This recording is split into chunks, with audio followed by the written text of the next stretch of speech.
Hey there Space Cats, and welcome back to my channel. Isolation is the theme for this week, and I hope you're all doing your part for it too. But what do isolation and astronauts have in common? Well, it turns out that it's a lot, so let's discuss.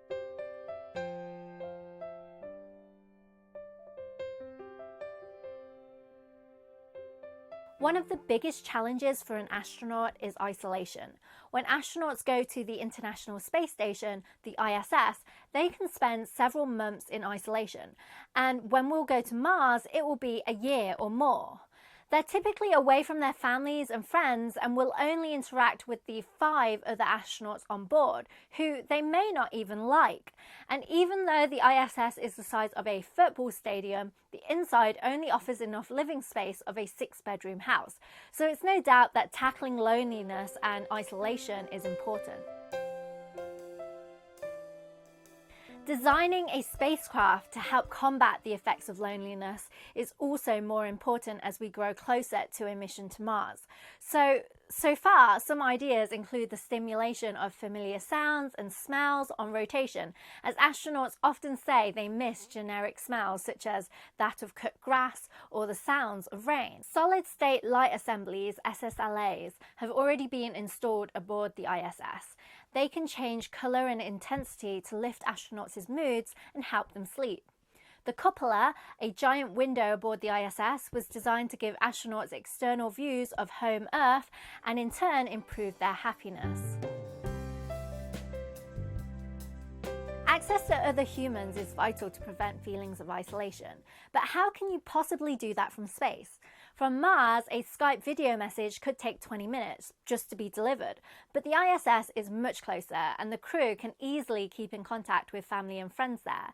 In addition to social spaces to maximize interactions with other ISS crew members, astronauts on board the ISS tend to be on rotation every few months to mix things up a little bit. And whilst this isn't possible right now for us, getting some fresh air and exercise is always a good idea, as is keeping up with your daily routine, which astronauts stick to religiously. Getting a dose of fresh fruit is a luxury in space, and when astronaut Tim Peake went up back in 2015, celebrity chef Heston Blumenthal even designed him a meal offering him a taste of home. It's not easy, of course. Astronauts often lose their sense of smell and taste in space. The effects of isolation in space can also be investigated on Earth. In 2010, a project known as Mars 500 saw a crew of 6 locked up for 520 days inside a 72 square meter space, about the size of a 1-bedroom apartment. By the end of the study, some of the crew members could barely move, some sleep deprived, and even developed psychological issues. They overcame some of this by spending time together on activities and good communication. Similarly, high seas, an experiment on the side of an active volcano in Hawaii that follows small groups of people as they embark on several months of isolation in a fake Martian habitat.